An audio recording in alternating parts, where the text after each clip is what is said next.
Good evening, everyone. Welcome to the Providence City Council meeting on Monday, July 7th, 2025. Madam Clerk, please call the roll. Council President Miller, Present. Deputy Majority Whip Anderbaugh, Present. Councilwoman Anthony, Present.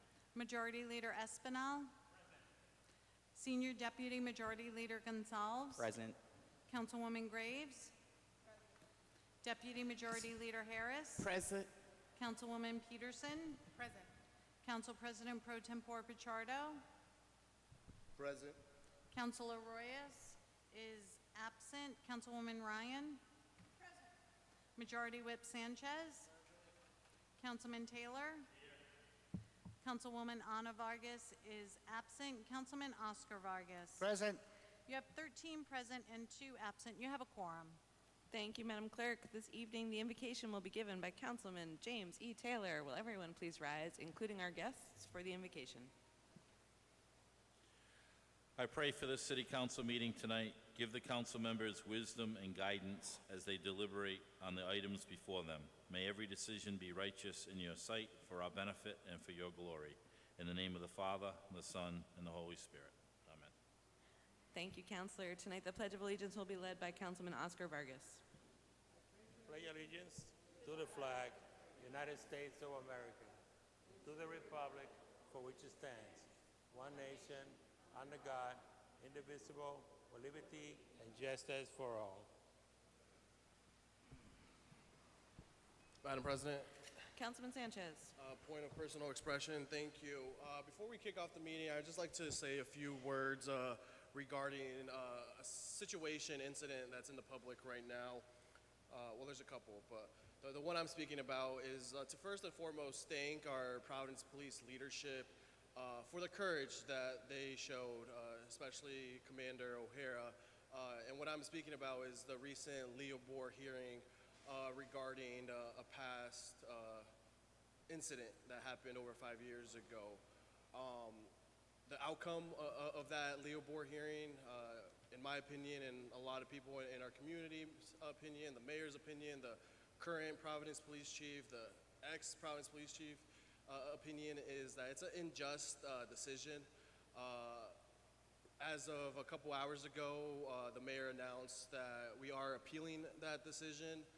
And I'm speaking in broad terms here to not add any more flames to the fire. But yeah, that officer, I'm not even gonna say his name because he doesn't deserve that respect from me, truthfully. Doesn't deserve, in my opinion, to ever wear anything that says the city of Providence. So I'm keeping hopeful that throughout this appeal process, there is a different decision. Because putting someone of that nature, that had those types of actions, those types of words to certain community members, is just the complete opposite of what we should be doing as a city. So I just wanted to share those words. Like I said, much gratitude to the Providence Police leadership for coming out very strong against another Providence police officer. That's something that you rarely see these days, is accountability within their own departments and their own teams, you could say. But yeah, it's caused a lot of conversations in our community. So hopefully we will see better outcomes in the near future. Thank you, Madam President. Thank you, Councilor. Item 3, Madam President, Majority Leader. motion to waive the reading of item 3 through 7 and pass for the second time at a roll call vote. Second, Madam President. Any discussion on items 3 through 7? Hearing none, Madam Clerk, please call the roll. Council President Miller, Aye. Deputy Majority Whip Anderbaugh, Aye. Councilwoman Anthony, Aye. Majority Leader Espinal, Aye. Senior Deputy Majority Leader Gonzalez, Aye. Councilwoman Graves, Deputy Majority Leader Harris, Aye. Councilwoman Peterson, Aye. Council President Pro Tempore Pichardo, Aye. Councilor Royas is absent, Councilwoman Ryan, Majority Whip Sanchez, Councilman Taylor, Aye. Councilwoman Ana Vargas is absent, Councilman Oscar Vargas. Aye.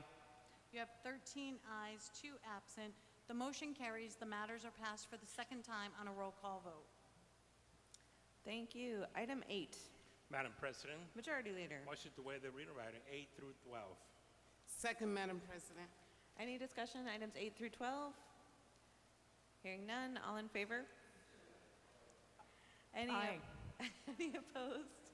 Any abstentions? The motion passes. Bless you, Pro Tem. Madam Clerk, please refer items 8 through 12 to the Committee on Finance. So noted. Item 13, Madam President, Majority Leader. motion to waive the reading of item 13 and lay on the table. Second, Madam President. We have a motion and a second. Any discussion on item 13? Councilman, any discussion on item 13? Hearing none, all in favor? Aye. Any opposed? Any abstentions? Madam President, are we going to be working on this one to table it, or are we going to try to pass it today? We are laying this on the table. We are in the middle of the vote. We just called I just called for noes or abstentions on laying it on the table for this moment right now. All right, thank you. The motion passes. Please, Madam Clerk, note item 13 is laid on the table. So noted. Item 14, Madam President, Majority Leader. motion to waive the reading of item 14 and 15 and pass for the first time on a roll call vote. Second, Madam President. We have a motion and a second. Chairwoman Anthony. Thank you so much. I just want to say a few words about the budget this year. Of course, we all agree that we want a city that works and a budget that is fair. This year, we faced some substantial challenges. Fixed cost rose sharply in this fiscal year, including nearly $5 million increase to pension payments, a $3.4 million jump in employee health care cost, a court-mandated school funding settlement requiring an $11 million increase this year, and a $147 million baseline for next year. The pension and school obligations alone exceeded the 4% levy, and that does not include the cost of inflation, contracts, or basic services. Without the one-time override of the 4% cap, we would have been forced to make painful cuts to critical city functions. The council stood up for our residents. We capped the mayor's levy increase request to 8%. We lobbied state legislators to get the legislation passed, and in the end, the levy only increased by 5.85%.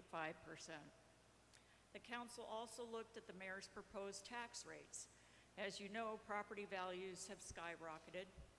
The greatest increase occurred in 2 to 5 family properties, and these properties are how many families afford their first home and represent a critical piece of the city's economic mobility. Unfortunately, these properties are also targeted by investment companies who aggressively are buying them up across the city. The City Council proposed an amended set of tax rates to distribute taxation more equitably by 1, maintaining a dramatically decreased rate on single-family homes, 2, reducing the rate on owner-occupied 2 to 5 families, 3, maintaining tax classes for dense housing and reducing their rates, and 4, maintaining a slight reduction in commercial property taxes, which are among the highest in the country. The Finance Committee also scoured the budget for cost savings. We identified $3.7 million in savings in the fire and police budgets related to grant-funded pensions and benefits. We eliminated the proposed new nightlife manager. We reduced the budget for sound monitoring cameras. We restored the funding for a sustainability policy associate. As you know, the Sustainability Department is revenue generating and has more administrative work to ensure the city receives credits for generating solar power. Finally, we allocated $300,000 to waste management fees to offset charges for the pickup of bulky items. So we did a lot during this budget process. It wasn't easy. I really appreciate everyone's efforts. I'd ask my council colleagues to vote in favor of the budget as amended. And before I take my seat, I'd like to thank the members of the Finance Committee for their care, diligence, and stamina. Thank you to everyone who attended our meetings and participating. Special thanks to Auditor Gina Costa, Chief of Staff June Rose, policy directors, Aaron Eastern Gardner and Miguel Youngs, and the other members of our policy team. Finally, but most importantly, I'd like to thank our city clerks, Tina Mastriani, Donna Pelesian, and Carissa Capaldi, who were unbelievable during this process, and actually all the others that have subbed in during various meetings. And finally, I'd like to thank the city's finance team, Larry Mancini, Sarah Silveria, and Crystal Lindberg, without whom we couldn't have passed this budget. With that, I'd just like to thank you and please urge you to vote yes on the budget. Thank you, Chairwoman. Other discussion on items 14 and 15? Councilman Gonzalez. Thank you, Madam President, and thank you, Chairwoman Anthony, and to all the members of the Finance Committee for your tireless work. I also want to echo those thanks, particularly to the council leadership, you, Council President Miller, the staff, the city clerks, as Helen just mentioned, and everyone truly who worked tirelessly on this budget under incredibly difficult circumstances. And let's be honest, this is not the budget that anyone really wanted, but with the weight of a $15 million school settlement and rising costs across the board, our backs were against the wall, and we were forced to make really tough decisions between bad and worse, and we're in between a rock and a hard place. And that said, given all the work that the chairwoman mentioned, literally every stone was left unturned. I'm voting yes, begrudgingly, because the version before us is significantly better than the one we started with.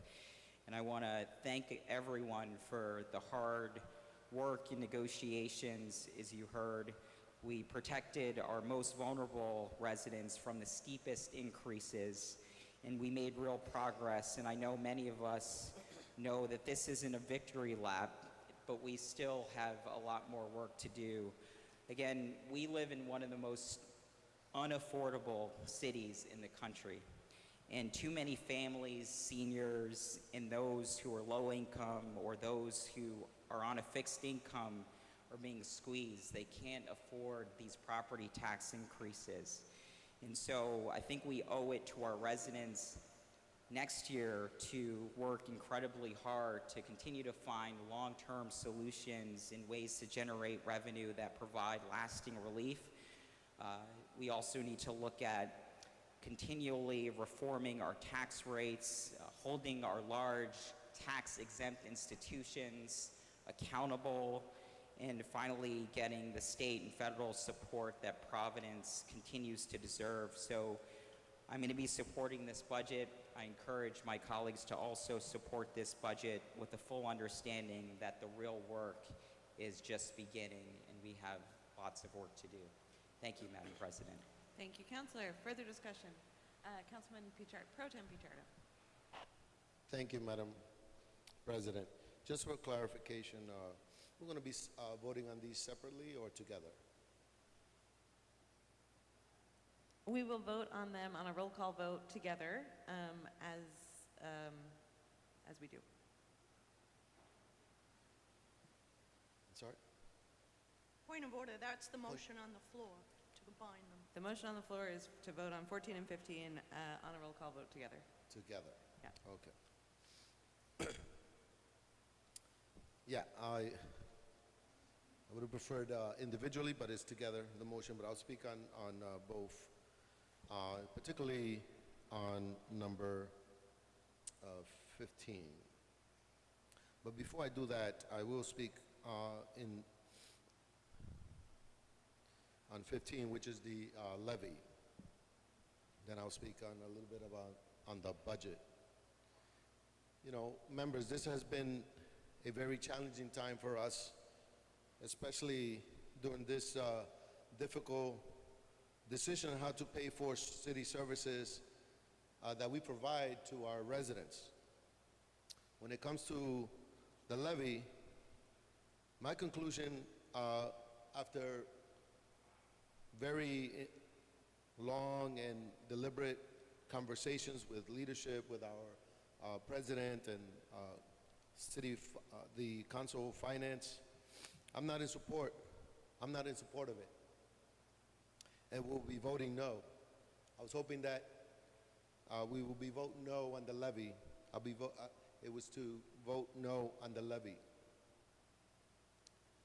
These are challenging times for many in our country, state, and city. Most importantly, for those whose income does not keep up with rising prices, food, housing, and utilities. We're no strangers to that because we debated it over time in the City Finance Committee. These are challenging times for all of us. When the mayor, Brett Smiley, introduced a property tax increase of 7.75 to fund the 2026 budget to provide the services of our residents, including the education funds of $50 million in perpetuity, we were all in favor of supporting education, but perhaps not so much of 7.5% of increase.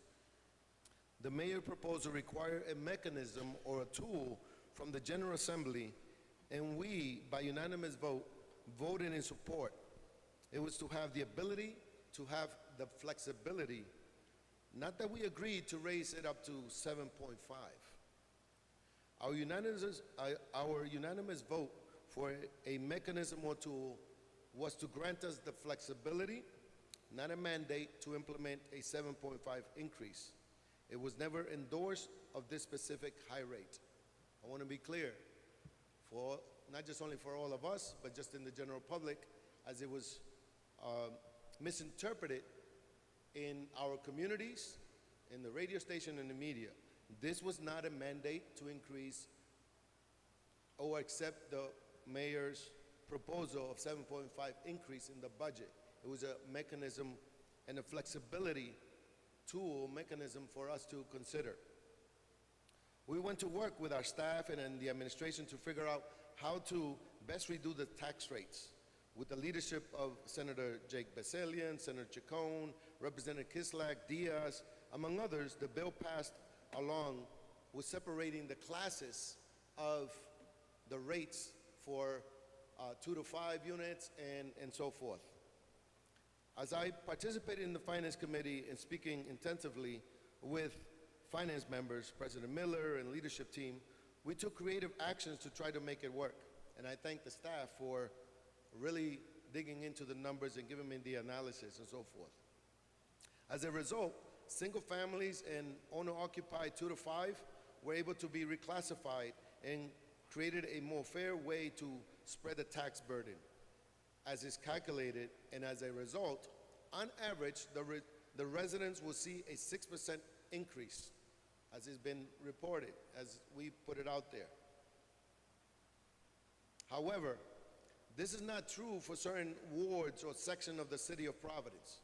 My ward is calculated that it will pay a 21% compared to other wealthier areas, 6 to 9%. I represent a ward that is historically economically challenging, where people are working paycheck to paycheck to ends meet, working on fixed incomes. These increases will surely impact them, furthering the economic challenges and possibly displacing people in the near future as the neighborhood they call home becomes unaffordable. We've seen it in different neighborhoods. And yes, we can say that it's about $100, $125 a month or so, or even as little as $25 a month to increase, but it still impacts those residents who are on fixed income. While uniform tax rates are legally mandated, the resulting burden on our residents, particularly in areas seeing the steepest value increases, is undeniable. This isn't just about higher bills, it's about the very real threat of exacerbating wealth inequality and accelerating gentrification. Now, we may not know what gentrification is, but so I'll go into it a little bit so that way it's on the record. And the fact is that for me, growing up in South Providence, buying my first home in South Providence, a community that has had all the challenges that we know of, whether it's economics, whether it's education. We've been struggling with education since I was going to school. The cities and state not investing enough money for our own education. I've had family members that are barely could read and graduated high school. And so I understand what's been happening, and more so, I may not be the smartest one in the room, but we all understand that economics plays a big role. And gentrification is the word. So gentrification, I'll give you a definition. Gentrification in a low-income community refers to the process of where higher-income individuals and businesses move into a historically disinvested neighborhood, leading to a significant transformation of its character. That typically involves increasing property value, rents, based on the fact that it gets better and people move in, or they compare wealthier neighborhoods, and then they realize that it's much cheaper to go into the neighborhood. In fact, I was in a meeting that I hosted, and I was invited at DARE, and one of the student, or now graduate from Brown University, I believe, said, we are the student or graduate gentrifier, because we move into the districts because we know we can't afford no longer in the affluent community. So yes, we come to the neighborhood that makes more sense. Instead of paying $3,000, we pay $1,800. But even for our residents, it's still too much. So it brings challenges to local businesses and the services. It improves infrastructure, right? It has its pluses, but it has its negative, because it actually improves the area, but then it loses the community network. That's what gentrification does. As a long-term residents are forced to move, establish community networks and social ties that can be fractured, leading to a sense of dislocation and loss for those who remain. I.e., that's why we have the community centers.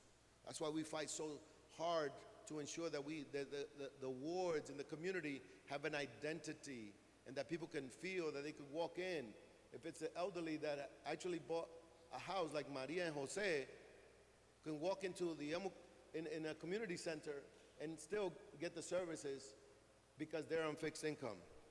In essence, while gentrification can bring economic growth and physical improvements to an area, it often comes at the cost of displacing vulnerable residents and eroding existing community cultural fabric.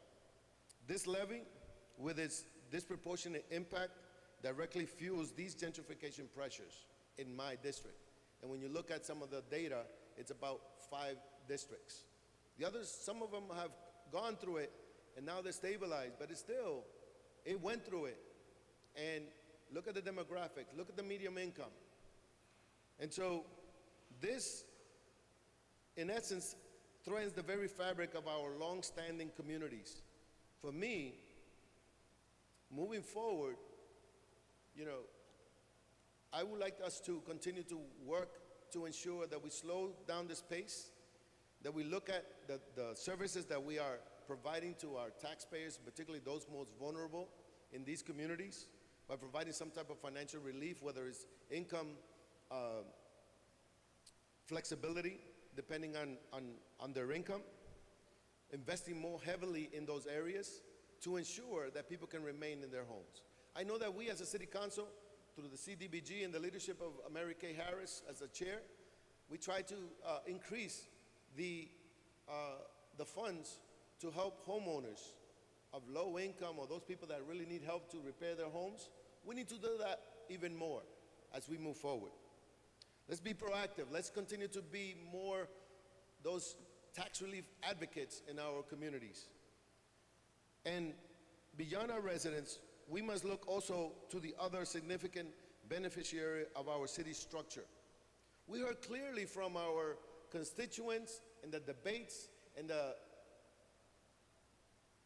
conversation, the reporting of those who are not paying taxes, and that is the nonprofit institution, the universities. They need to step up. Our private institutions need to invest in the infrastructure of our city, not continuously put us in a more debt and not investing enough money in our wards. So colleagues, this is our opportunity to demonstrate that growth doesn't have to come at the cost of equity. This budget Well, we can conclude that in general, at a certain level, is more equitable than what the Mayor Brett Smiley proposed, on average. But there's nothing average of that proposal in my district. Now, I'm not asking for you to vote against and so forth. I wanted to make sure that you knew where I'm coming from when I stand up and advocate for my district, for the low income. Because I know that even as I own my own home, I am still poor. And I want to belong in Providence. And I want to be here. I want to leave something for my kids. And I want us to ensure that as we vote for this budget, we're looking into the future. Yes, we're investing in education, mandated by court, because we know we had to do that. And unfortunately, those before us perhaps didn't invest as much. And so it was my hope that this was a vote, a two-tier vote on the levy and on the budget. I would have voted no on the levy because it doesn't fare well for my district. On the budget, I concur with Chairwoman Helen Anthony and the committee. We did a tremendous work back and forth. Is it fair? I always say no budget is perfect. And there were some things that were taken off. I would have preferred more things to be taken off. However, we have to trek and really create a path that we all can be proud of when we cast a vote, not just only here, but also when we look back and we're no longer serving in this body. Thank you, Madam President. At this time, I would say, and just to be clear, this is just on the conversation on the proposed to vote on both of them, right? Correct? Yes. Further discussion. Councilman Taylor. Thank you. Thank you. So, first of all, I'll start off positive. So I want to thank the leadership and the mayor and the finance committee, both sides, city council and the city finance. When this all came, we were handed this to us. We didn't come in as 15 council people and say, hey, we want to raise taxes. We were handed this disaster to us, and it was not a fault of, my opinion, not a fault of the council, not a fault of the administration. I believe it's the fault of the past administration because we didn't raise taxes for 4 years. So we can't keep not raising taxes. I don't want to stand up and say, you know, we need to raise taxes and I'm proud of this, but we can't keep kicking the can. I've got friends that I've talked to that don't live in the city. Matter of fact, a guy called me tonight and said, good luck on the vote. He lives in Warren, obviously, not different than Providence, but his taxes are going up $305. I got a friend in North Kingstown, his taxes went up $285. If people read in the news, North Attleboro, they actually voted for this. North Attleboro went to a vote, and I hope you people read it, because I was like, wow. It went to a vote to all the people in North Attleboro. They want a new high school. And they voted for this, and their taxes are going up $972 a year for the next 20 years. So imagine if we had to do that in Providence. and they did. Obviously, North Attleboro is more affluent, whatever, than Providence, some places. But and we have to look at the services that we get, and that's what is reminded from me from these people that live in North Kingstown or Warren. Obviously, it's better. They say it's a better school system, everything. But I got a guy, my boss, I work with, and he says, "Listen, my tax is going up $285. I got to take my trash to the transfer station. I got cesspools. I got to pump it out every 3 or 4 months. The snow plowing isn't the greatest, but we've got a lot of services that this city offers that other people don't offer. But I want to thank everybody because when this first started, everybody's phones was blowing up because of misinformation. Everybody was putting out they were on the radio, they're on TV. It's going up 8%, 8%. They want to go 8%. Everything's going 8%. We didn't vote on that. We just voted for the levy to be heard. When it comes back, I was happy. Would have been happy if it went a little lower, but I was happy with the 5.85. And I want to thank everybody involved. for getting it from 7.5 down to 5.85. That's what we should be looking at, you guys sat there, you worked it out, and you did a great job by doing that. And I think it's going to affect the whole city. I disagree with, it's always been, we voted for a levy way back when, and we voted for the budget at the same time. But this is a business. How can someone stand up and say, I'm going to vote for the budget, but I'm not going to vote for the levy? If we don't vote for the levy, how are we paying for the budget? So if we're running a business, people running a business, you got to vote for the tax increase, the levy, and then vote for the budget, because we can't pay the people. Or vote no on both. But I don't understand, and it's happened in the past in this council, where someone's voted for the budget and not for the levy, and it just befuddles me. If we don't have the money on the levy, where do we pay the budget? How do you vote yes on that? So, my opinion, either vote yes on both, which I'm going to be, or vote no on both. And, you know, I have a lot of people, I got some constituents in here now that are probably upset with me, because I'm going to vote for the increase. But we have to. If we don't vote for the increase, then there's going to be layoffs. So then there goes our services out the window. And people in here might have friends or family that are in the different departments that they would probably get laid off. So I don't want to see anybody get laid off.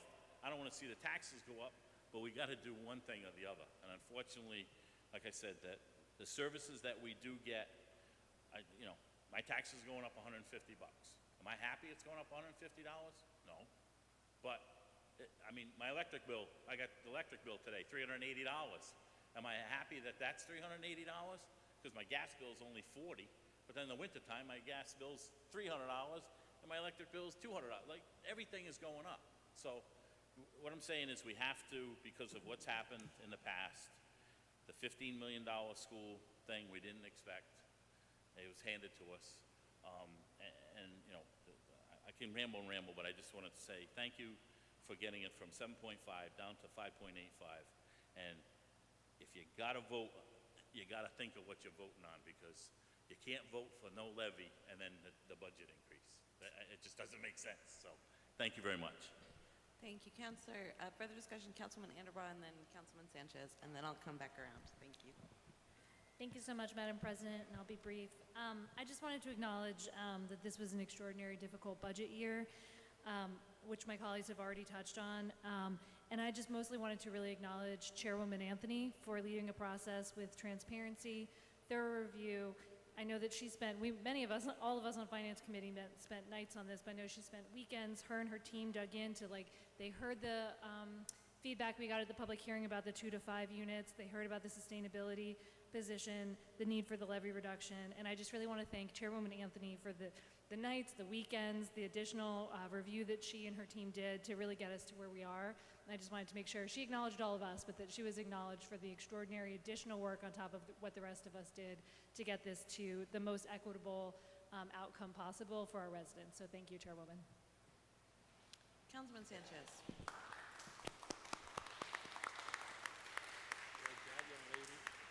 I second everything that my colleague just said. But no, today I rise to speak on this budget. Obviously, thank you to everyone involved. A lot of us here are on, pretty much volunteer time when you cut the pay per hour period. But big shout out to all the council folks that participated in the budget. I really felt like it wasn't just the finance. Every single night there was at least 2 to 4 or 5 other counselors in there on a weekly basis, really digging into this budget. Huge shout out to the mayor's finance team, especially Crystal, man. She is a treasure for the city of Providence. But today I rise to point the obvious. No one here wants to create another extra burden on the people that put us in these positions. Politics is interesting. Sometimes you get rewarded or you get you pay the consequences for doing the right thing. And that's what's going to happen here, unfortunately. Most of us here, it sounds like, are going to vote for this budget. And will come up in re-election time, and we'll be having these difficult conversations. But that's what we signed up for, to have these difficult dialogues. It's a big responsibility of our job. Education is a big part of it as well, and that's something that I've always done a good job, or I like to believe I do a good job in explaining to my neighbors the process and the ratio, like the commercial property and the issue of nonprofits not paying, and that's a federal law.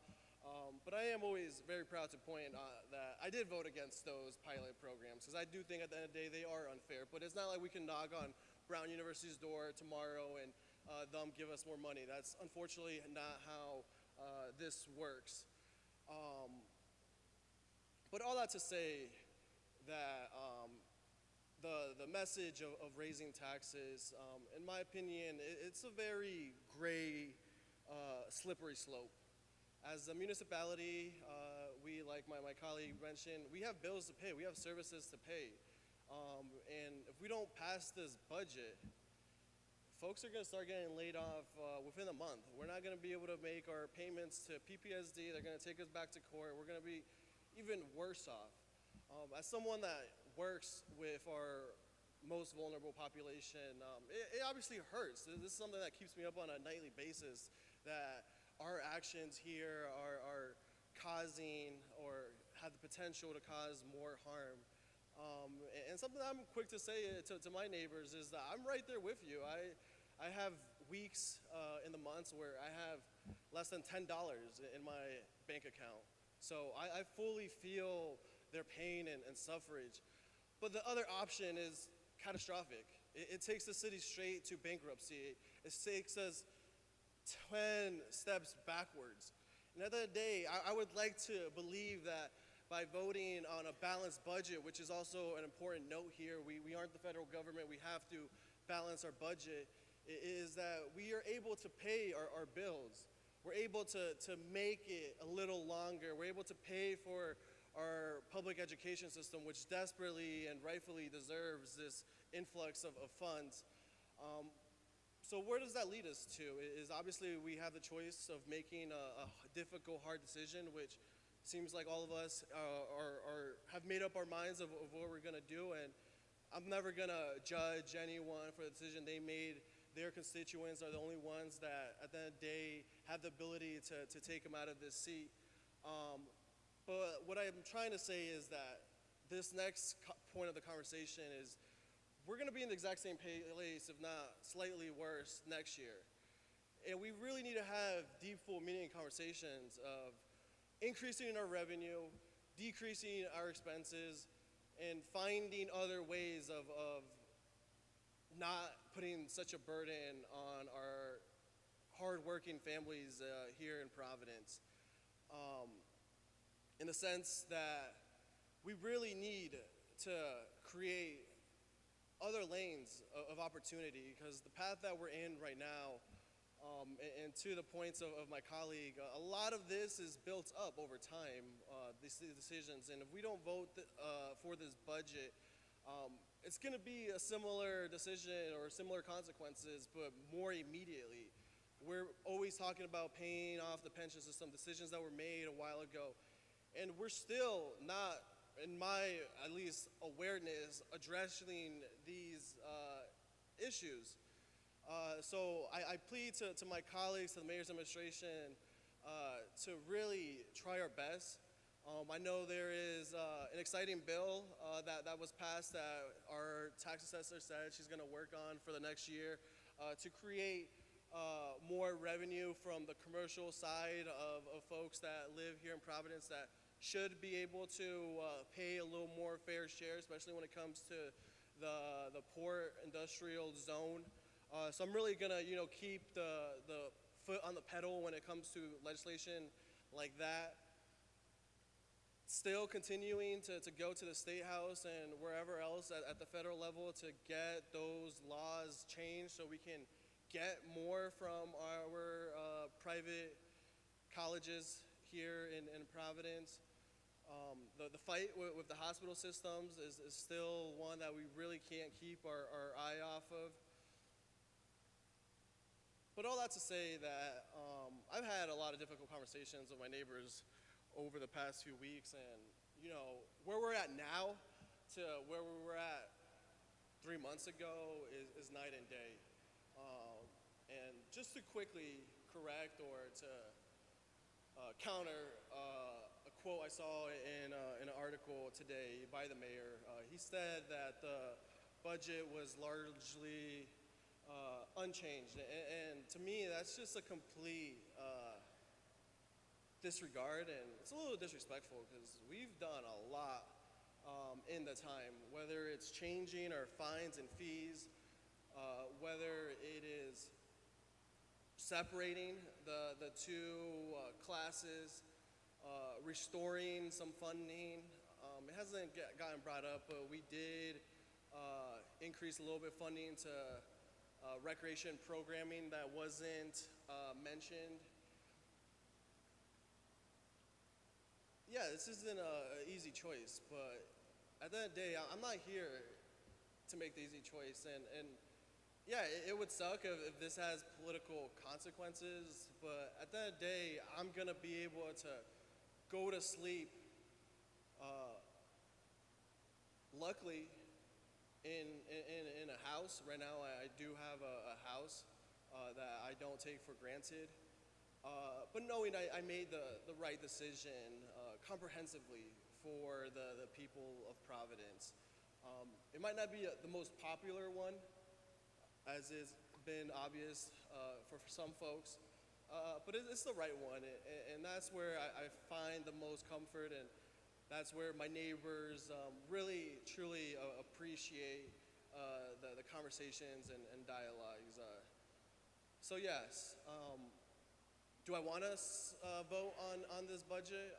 No, I don't want to cause any more potential burden, but the consequences of voting no on this budget outweigh massively the cons of voting to the voting yes on this budget. So thank you, Madam President. I always start rambling off, but I'm so emotional and sensitive and grateful to represent my neighbors. So huge shout out to everyone that brought us to this place. Thank you, Madam President. Thank you, Counselor. Councilman Vargas. Thank you very much, Madam President. Today is a big day for everyone here. Everyone represent each different constituents. I do represent 11,000 plus constituents, and not everybody goes with the flow of inflation. We always pay more for food. Everything that we buy is more expensive, but not the salaries. That's the sad part. And the city is going along with inflation, because inflation here, inflation there, so we have to raise taxes to go equal with inflation. But what about the taxpayers? What about the people that represent? What about the 231 single families I have? They are fixed income. These people, they won't be able to raise rent to pay their taxes or the fair tax. Like the people from 2 to 5 family, they can raise rent to make a balance and pay the taxes. I want to say thank you to everyone who works here, the administration and the city council. But one thing I didn't show is how are we going to be creating more revenue into the city? Everything is expense, expense, expense, and expense. I give them ideas how to work with the trash company. They saw me like I had 3 heads. That was fun. That's why we pay them $57 million in 5 years. People next year is going to be moving out of the city. They're going to be walking out of here. Not the people who's making good money though. No, they will stay here and keep milking the cow. That's for sure. And I'll be here too, trying to be a firewall to protect my constituents, because that's why I got elected to be a councilman. Title doesn't take me too far. I got many titles. The title that I have now is to protect the taxpayers of Providence in my area. We didn't talk about nothing how we can consolidate departments. We have departments with 20 divisions in it. 3 divisions, 4 divisions, 5 divisions. we should make one division or two divisions match. I showed them a little book. They saw me like, oh, what is that? It's a book with a lot of positions on it that we can work on it. Nobody wants to do anything about it. And that's why I got tired coming to the finance committee. I was coming in the beginning, then I stopped. I said, I'm not going to be keeping fighting against the wave. I'll ride with the wave or I get drowned. I decided to stay away from the wave and fight like I'm fighting tonight. The message to my constituents today, get prepared, get a full job, or like do Uber, do something else to pay your property taxes. Because I feel that I want to say we because I'm part of the group. I am number 15 out of 15 people here. I want to say we didn't work hard enough to do a better job on these proposals. Like I see in this paper here from how much money people make in our ward, like Ward 9. The highest one is $66,000 in his ward. My ward might be $71,000, and he wants to move out because he thinks that he's making a lot of money. It's because he haven't get the tax bill yet. You know, and I have 370 commercial properties. Those commercial properties, they're going to get whacked, and just in my ward. The sad part is, it's not the property owner who's going to be paying for it. It's the renters. Now we go back to again to the people who's renting. And by saying, oh, we want to do rent control, that doesn't help nobody neither. Don't even think about it. Has to be different ways to help and keep this city afloat, but not by raising taxes. It's an easy saying, oh, just raise taxes and get more revenue. People are getting tired. We have a lot of fixed income property owners. We have a lot of Latinos, people who own property. More than 43 Latino community. Around 30% of those people, they own property, but they don't make 80, 100, 120, 160, 175, 180, up to 200,000. They don't make that kind of money. And that's why we got elect to work for them. But sometimes we tend to forget that we have people who put up here. This budget is insane. Further discussion on items 14 and 15. Councilwoman Ryan. Thank you, Council President. I'm going to start off right by saying I'm going to vote yes for this budget. It's not perfect. It really is not perfect. And it's never a good thing to raise taxes. But unfortunately, our primary job is to keep the city running. And that's what this budget does, and precisely why I'm voting for it. Our other job is to deliver a fair budget. While I would have liked to have made some different changes, we have to move forward. We have to get our bills out. We have to keep our city running. And the increases are not huge. They're manageable and they're fair. I do want to I want to comment on a couple of things I heard tonight. One, when the mayor delivered the budget, there was just an outcry and it was politically based on that we were raising taxes, he was raising taxes, and it was such a terrible thing. And it was nothing more than fear-mongering. It was a tool that we needed to be able to make sure we had a balanced budget, because when you start the budget, you don't know what your challenges are going to be. And that was unfair, because that's how we started negotiating this budget. Anyway, we pulled together, we stuck together, we worked hard, put our heads down, working collaboratively with the administration and the two finance departments, the councils and the administrations. We were able to look at some of the challenges. Coming into the council, the budget coming in, we saw a real increase in percentage in the multis. No one liked that. Right from the get-go, we said we need to address that. We have to look at it. And quite frankly, my opinion was that we would deal with that swing by reducing the budget, by finding savings in the budget. We didn't accomplish that. What we did was shift the tax rate to other tax classifications, which I wasn't a real fan of because I think there was a better policy that could be employed.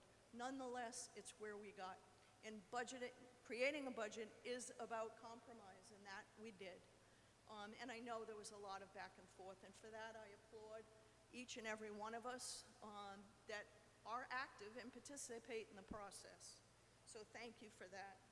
The other thing I wanted to clarify is that I keep hearing we can't conflate the levy increase, 7.5% budget that was presented by the mayor. So the mayor presented us a budget, and it had calculated or assumed that we would get the 7.5% levy pop or increase from the state.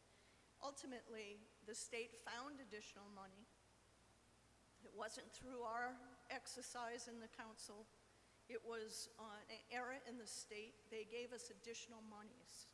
So the levy increase is actually 5.85. So we have to be careful not to conflate that. We always get very upset when other folks spread misinformation. We shouldn't be doing that. That was additional money from the state. I'm thrilled about that. We need them to send more. Hopefully more will come. Anyway, as I said, I wasn't thrilled with the rate changes, but I honestly hear the council members and the finance committee's passion and drive to try to find some parity in those rates. I'm a little disappointed that the single family increase essentially eliminated the pop or the increase that the mayor had proposed for seniors. Those folks are on limited income. They don't have any reserves. Single families don't have any rentals coming in. So that, that stung a little bit. But again, when I talk to folks, no one likes to raise taxes, but this isn't a lot of money. It's not big increases. And that's precisely why I am voting yes for this budget. There's been a lot of work on both sides. We need to continue to work collaboratively together. I am fully behind doing that, and will certainly work with anyone on this topic. We've got some big challenges, as my colleagues Councilman Sanchez spoke about. We need to look for revenues, additional revenues. We've got the challenge of trying to figure out commercial tax next year. I see time and time again the small nonprofits coming to us. Nobody wants to say no to the little nonprofits, but that is costing us a lot of money. And every time we say yes, we're adding to our nonprofit portfolio, if you will. So we need to come up with solutions for that. And we need to press the General Assembly for more tools. Some of our ideas they took and they're keeping the revenue from for this year. But it is what it is, and we, in the end, all have to work together. I've spoken with the administration, and I am about convening another tax commission. I think we need to do that. I'm ready, willing, and able. We need to do more work, as stated, to address some of the challenges that we know we're going to have. But bottom line, in the end, we always need to create a budget that has enough stability and wiggle room so that we can get hit with last-minute things like we did this year. No one thought we were going to have that settlement. That was a big sting. But that's why we have the statutory authority to go beyond our levy if needed. So again, I applaud the effort. I know how hard it is to come up with a budget. Everybody has an opinion of how it can be done. But again, our job is to keep the city running. Our job is to be fair and to deliver a fair, balanced budget. I think we've done okay this year. And again, no one likes to raise taxes, but I think we've done the best with what was before us. So thank you, colleagues. Thank you, Council President. Councilwoman Graves.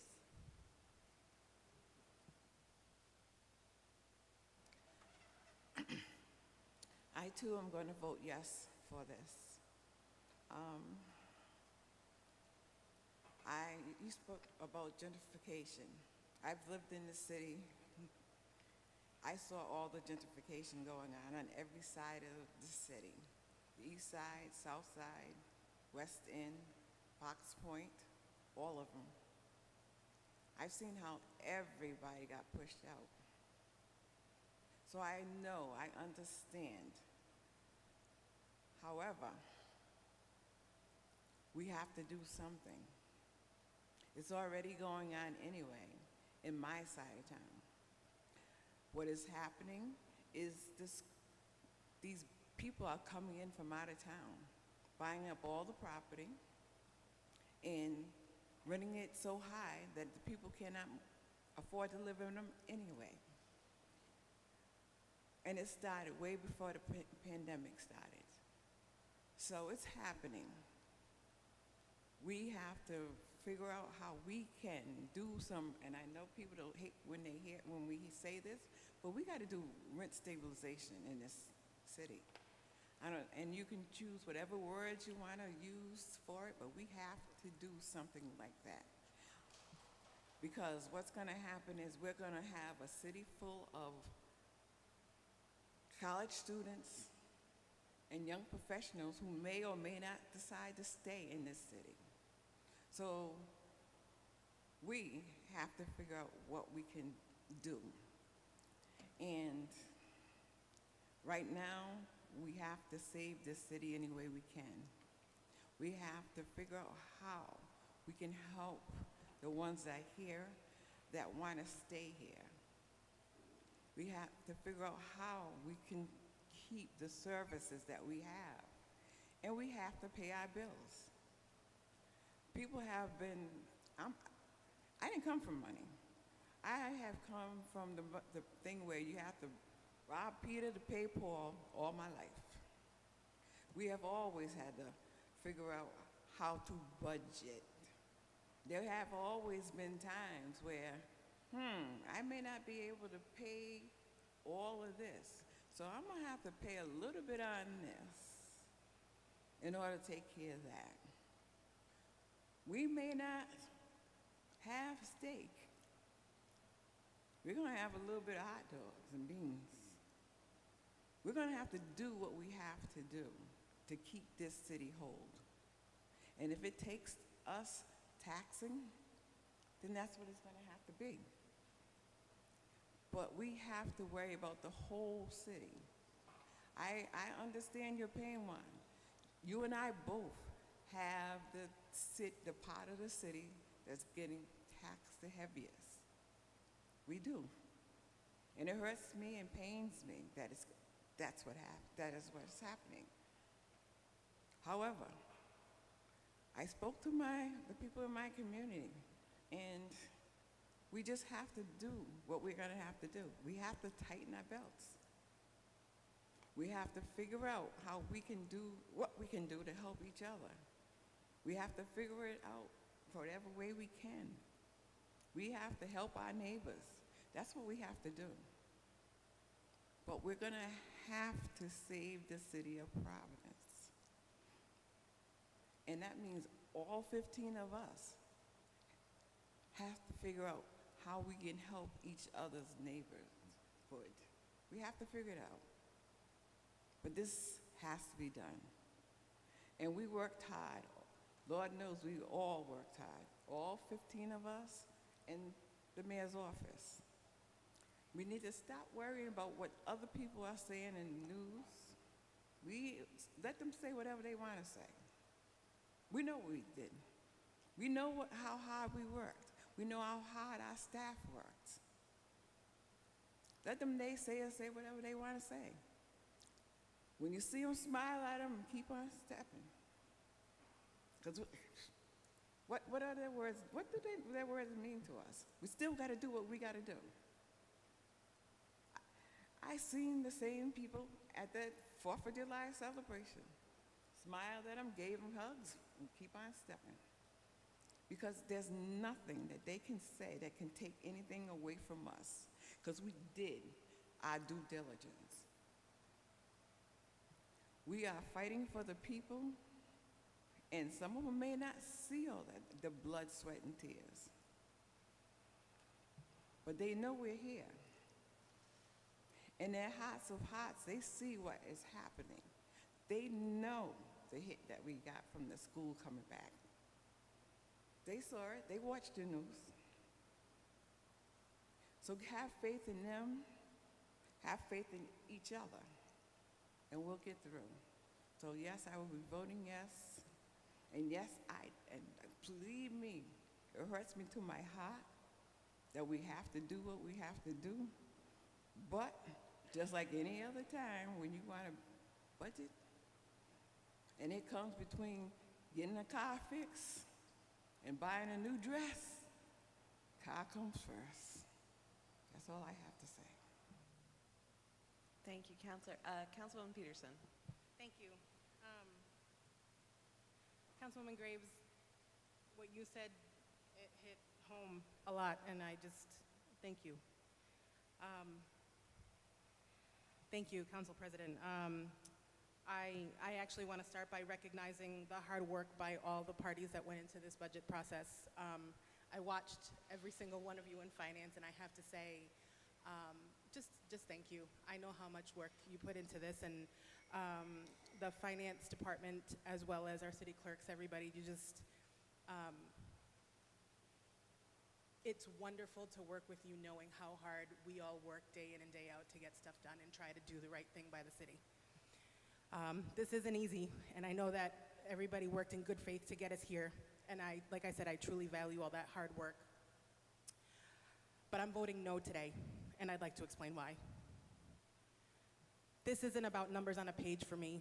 It's actually about how we reflect the lived realities of the people that we represent, and for me, it's about Ward 14. My ward is made up mostly of single-family homeowners. Many are retirees, families that live on fixed incomes. We don't have a whole lot of brick-and-mortar businesses to offset anything. And on top of that, we're home to a large tax-exempt institution that, while important to the city in many, many ways, buying up residential properties, removing them from the tax rolls, and outbidding families who are trying to plant roots here. In my ward, unfortunately, they're not the only ones. There are approximately 9 developers with a solid 3 to 4 that disproportionately own the bulk of the 2 to 5 units in my ward, and their ownership keeps expanding. So when we talk about balancing this budget, it's important to ask, balanced for who? I fully support the intent of easing the burden on renters. It is extremely, extremely important. Most of the 2 to 5 unit properties in my ward are owned by these large developers, not mom and pop landlords. These developers are profiting off the neighborhood while contributing to serious quality of life issues that impact longtime residents. Shifting the burden even more onto my single-family homeowners only creates more opportunities for developers and or institutions to swoop in and take properties from families trying to build a life here. And let's be honest, people are frustrated. They're tired of paying more and seeing less. Sidewalks have been on a repair list for decades. Tree roots are destroying sewer lines. Police dispatch takes too long to arrive. Public buildings are still deteriorating. And our residents are being asked to give more again. At the same time, we know that our city services are extremely important, probably more important than ever. Families need summer rec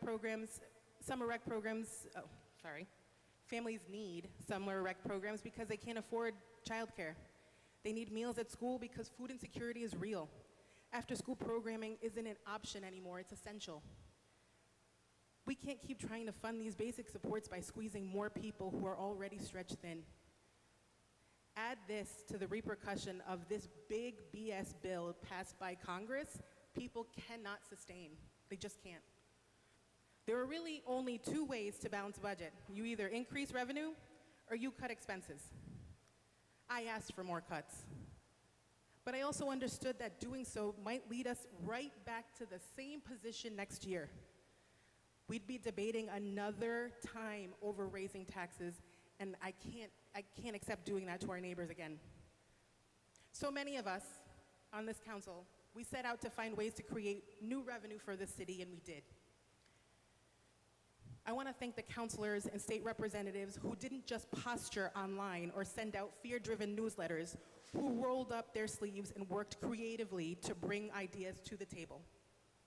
The ones that didn't rush to the radio to spin half-truths or call out their colleagues just to score points. Most of us are actually doing that hard work, the work of actually trying to move the city forward. That's the job. This year, we'll see whether our efforts, like shifting tax classes and identifying new sources of revenue, hopefully they'll start to pay off for the hardworking people that call Providence home. But looking ahead, I'm calling on every member of our state delegation. Talk to your city councilor before launching a sensationalized campaign or sending out inflammatory statements. Ask the questions of us, understand the facts, and help move our city forward, because that's our collective obligation. Yes, the cost of running a city rises every year. And yes, we need to make smart, practical choices. But coming into this chamber every other year and debating how much more we can extract from homeowners or small business owners, it's not a strategy. It is survival mode, and it's not sustainable. I've looked at these budgets, I've looked closely at the last 3 budgets, and I've come to a difficult conclusion. I believe this path is leading us closer to financial instability, not further from it. The city is flirting with bankruptcy. That's not a dramatic statement, it's a sober one.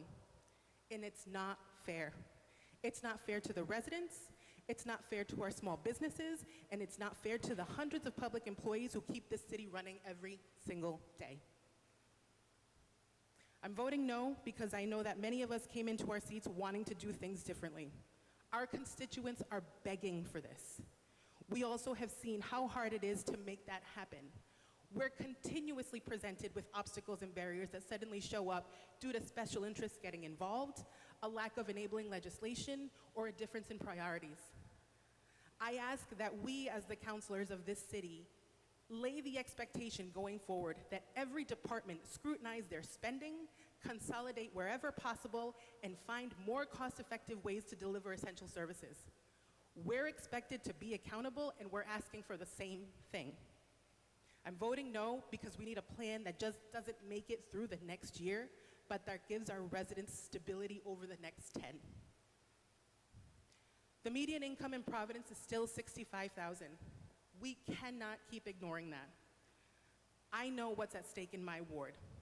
I know who gets pushed out when the burden becomes too much.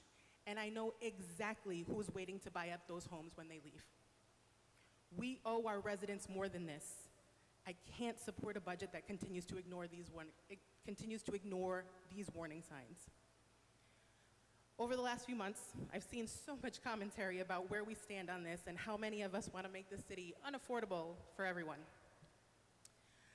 I am proud to remind anyone that needs that reminder that I stand up for my ward. I always have. Your rhetoric doesn't match the reality, and you're always welcome to a conversation with any one of us to see exactly what we're doing to move our city forward. Come see for yourself what we're actually doing. Thank you. Thank you, Councilor. Further discussion, Councilwoman Harris.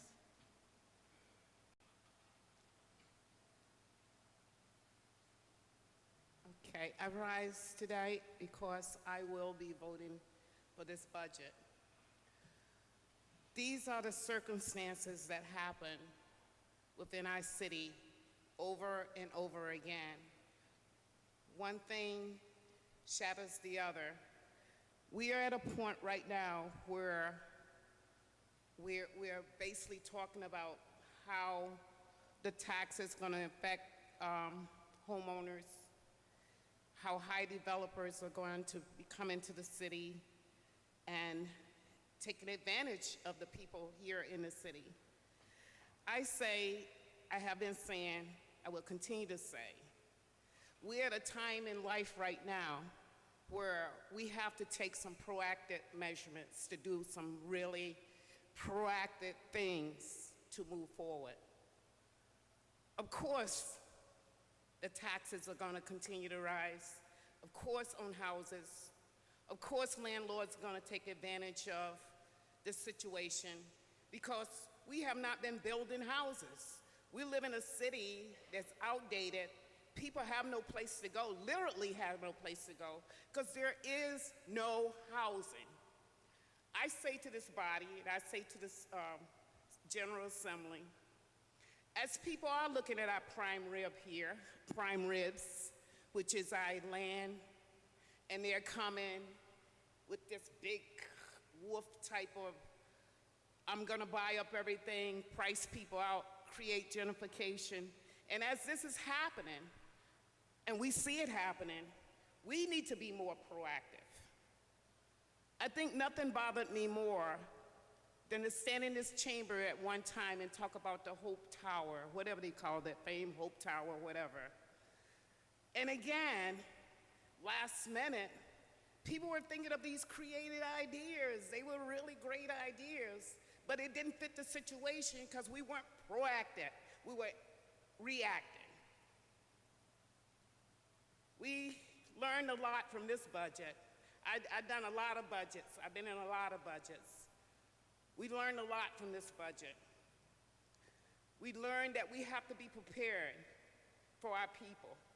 I know what you mean. I know what all of you mean, because I serve a community that is the same as the rest of Providence, or worse in times. But I think what was helpful for me was the multi-units, 2 to 5. I think for me, to see that and knowing that more people, not all over throughout the city, like you say, throughout the city there's different situations in different wards where there's more single houses, and then there is multi-unit housing. We had no choice this year, if you guys know.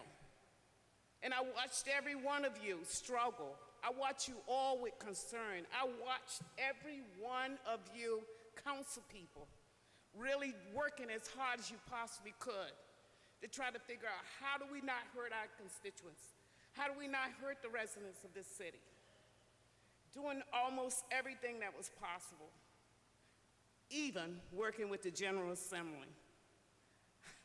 I've been here. I haven't seen that happening before, but it did happen. So we learned a lot this year. We learned a lot from this budget. We learned a lot about how we have to be proactive, how some of you have even got up and started thinking about what's going to be for next year, how things are going to change because you see something different that you can work on now and prevent even more harm next year. For me, when I was organizing in the world, I used to throw rocks at this building, bricks, anything you name it, I throw it at this building, because I didn't think people cared. I didn't know that there were people here that were genuine, caring about the people, and were fighting against a system that has always worked against poor people. I mean, this has been for my experience and all the things I've done in life, this has been the most educational part of my life ever, to be in a system that turns and then unturns and then breaks itself, and then us trying to figure it all out for our people. In the meantime, people are throwing rocks at us because they don't know that the night light, the night candles that you were burning, all those candles, the finance committee were burning. A lot of them I didn't burn because I was home watching you on, that's what they made different, social media now. That's where I was, sometime watching the finance committee, trying to figure it all out. One of the things I can say about this budget this year, even giving credit to all that's due, I watched the mayor go out several times in the neighborhood with his proposal, transparency that's called. It wasn't easy. People were speaking their mind, but that's okay, because people had to know. People had to know before time. But in the meantime, the council was like, that's not good enough. Let's just keep working at it and have worked very hard. So I want my constituents to know that this is not something that was easily done by this body. And I just want to say that. I want to stand and make sure that my constituents know that this was a lot of work done. I thank the Finance Committee, I thank the Leadership Committee, I thank the administration, I thank the people of the General Assembly, everybody who did whatever they had to do to roll up their sleeve to try to make this budget work. So that's why I'm voting for it. Thank you for listening. Thank you. Any further discussion, items 14 and 15? Majority Leader Espinal. Thank you, Madam President. I'm last, and everything has pretty much been said, but I rise proud of the body, of my colleagues, because of their advocacy as they advocate so strongly representing their respective wards. I mean, I understand that throughout the years, due to revaluation, different wards have seen different numbers, different level of growth. And when we apply the rate, it impacts the wards completely different. I've been here for the last, I believe, 3 revaluations, and my community has suffered a lot in the previous revaluation because they were valued at a higher percentage rate. So you'll always see that, but I think that that brings us to a point today that moving forward, you're going to see a more equitable, more balanced tax rate distribution because I feel that in this revolve, numbers were brought up to where they needed to be according to the sale data that is used. So I'm proud of their advocacy, also but proud of the body collectively because I was here so many days and I seen so much of the work that was done. And the Finance Committee spent the last almost 3 months vetting each department, questioning each department, looking far deep into each department. This was a collaborative effort in all angles because I can also say that the state reps and senator have also contributed, the administration has contributed. Everyone understands how challenging this is and how difficult it is. So that's why I can say that I can see where everyone has grown within this cycle of budget to a level that they can see exactly where changes need to be made. They could be made, more than likely they will be made, as we understand that raising taxes every year is not sustainable. But understand also that 2/3 of our budget is residential tax increase, taxes coming in. So this budget has told all of us that that's not sustainable, that's gonna have to change, and I think that there are measures that are gonna be put in place so that we can increase the source of revenue to support our city, to fund our city, to educate our kids, to provide public safety, and to carry out the municipal service that we were elected to do. We run as an entity that is, you could say, as a private entity, and in that, when you run it as a business, you gotta have the income, but you also gotta have expenses. That has to be balanced there. This is a difficult time, but I'll be voting yes, because I was elected to make difficult decisions. Not every vote is gonna be a good vote. There are gonna be difficult votes, which is, is in front of us today, but I do have a responsibility, which is to vote to run the city. We will do better. We are going to work immediately right away so that we don't come across the same scenario next year. This is a learning, growing, this is working hard, this is making difficult decisions, but it's one that needs to be made. So I'll be voting yes, and I ask my colleague to do the same. Thank you. Thank you. Any further discussion? Seeing none, Madam Clerk, please call the roll. Council President Miller. Aye. Deputy Majority Whip Anderbois. Aye. Councilwoman Anthony. Aye. Majority Leader Espinal. Aye. Senior Deputy Majority Leader Gonzalez. Aye. Councilwoman Graves. Aye. Deputy Majority Leader Harris. Aye. Councilwoman Peterson. Nay. Council President Pro Tempore Pichardo. Aye on 15, no on 14. Councilor Royas is absent. Councilwoman Ryan. Aye. Majority Whip Sanchez. Councilman Taylor. Aye. Councilwoman Vargas is absent. Councilman Oscar Vargas. Nay. So for item number 14, we have 10 ayes, 3 nays, 2 absent. And for item 15, we have 11 ayes, 2 nays, 2 absent. The motion carries. The matters are approved for the first time on a roll call vote. Thank you, Madam Clerk. I just want to take a brief point of personal expression and thank, as I was here getting to listen to each of your comments, I just want to share that it is such a remarkable honor to serve this body and to serve this city alongside each of you.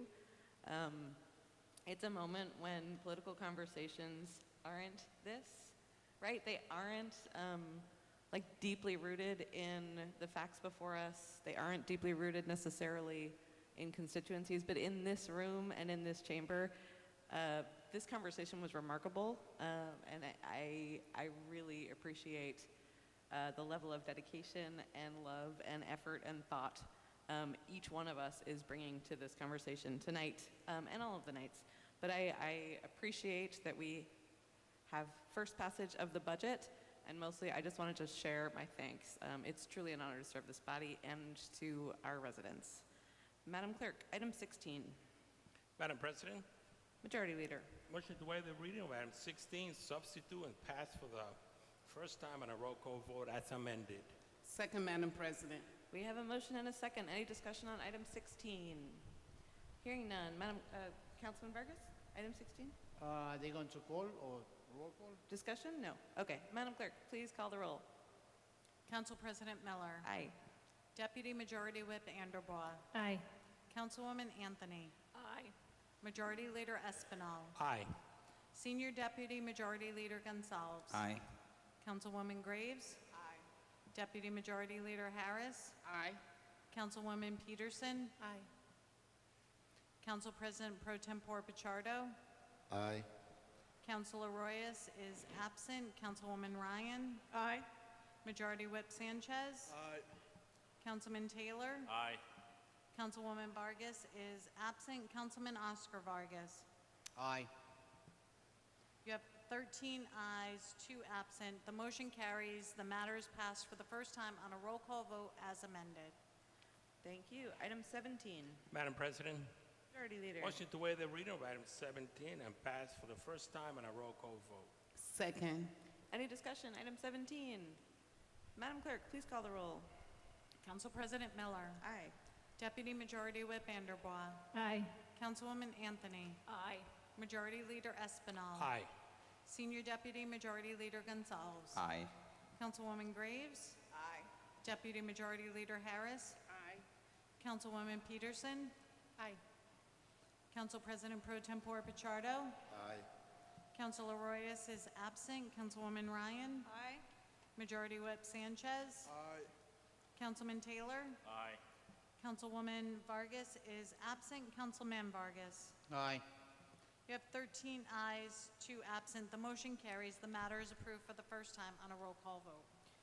Thank you, Madam Clerk. Item 18. Madam President, Majority Leader. motion to waive the reading of item 18 and 19. Second, Madam President. Any discussion on items 18 and 19? Hearing none. All in favor? Any opposed? Any abstentions? The motion passes. Madam Clerk, please refer 18 to the Committee on Claims and Pending Suits and 19 notice received. Item 20. Madam President, Majority Leader. motion to waive the reading of item 20 and pass on a voice vote. Second. We have a motion and a second. Any discussion on item 20? All in favor? Aye. Any opposed? Any abstentions? Hearing none, the motion passes. Item 21. Madam President, Majority Leader. motion to waive the reading and pass on unanimous rising vote. Second, Madam President. Any discussion on item 21? All in favor? Aye. Any opposed? Any abstentions? The motion passes. Madam President, Majority Leader.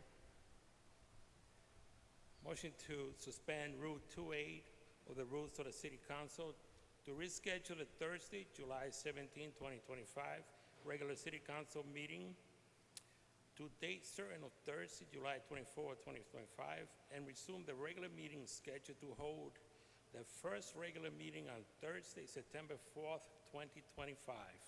Second, Madam President. Any discussion on that motion? All in favor? Any opposed? Any abstentions? The motion passes. Madam President, Majority Leader. point of personal expression before we adjourn. Tonight is a very special night for me because I have part of my family here. Let me just point to my beautiful wife, Clarissa, who is here tonight, and also my sister Nancy, my sister Lucy, my nephew Sebastian, and also my sister Dinora Espinal, who is traveling here, came to visit us from the Dominican Republic and is joined by her husband, Carlos Carmona Mateo. And I'll tell you, my sister Dinora is the second oldest, so she is like a second mother to me. So that's what makes this trip so special. And to salute Mr. Carlos Carmona, who is a renowned attorney in the Dominican Republic and who also was big in public service. Madam President, Mr. Carlos Carmona was council president. He's a former council president in the town of Bani, one of our major cities in Dominican Republic. As he was also the president and secretary general of the League of Cities and Towns in the Dominican Republic, and also a former congressional candidate. I have prepared a citation for him.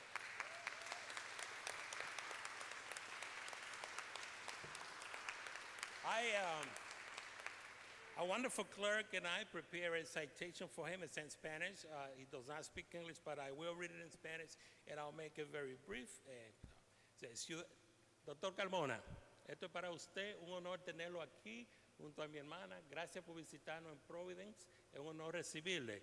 Dice, Ciudad de Providence, reconocimiento oficial. En reconocimiento público, el Consejo Municipal de la Ciudad de Providence ofrece las más sinceras felicitaciones y le da la bienvenida al doctor Carlos Carmona Mateo y su esposa Dinora Espinal, y reconoce en agradecimiento por sus aportes a la República Dominicana como regidor, presidente de la Sala Capitular del Ayuntamiento de Baní y secretario general de la Liga Municipal, firmado por la presidenta y todos los concejales. Le damos la bienvenida. Es un honor estar aquí con usted. Madam President.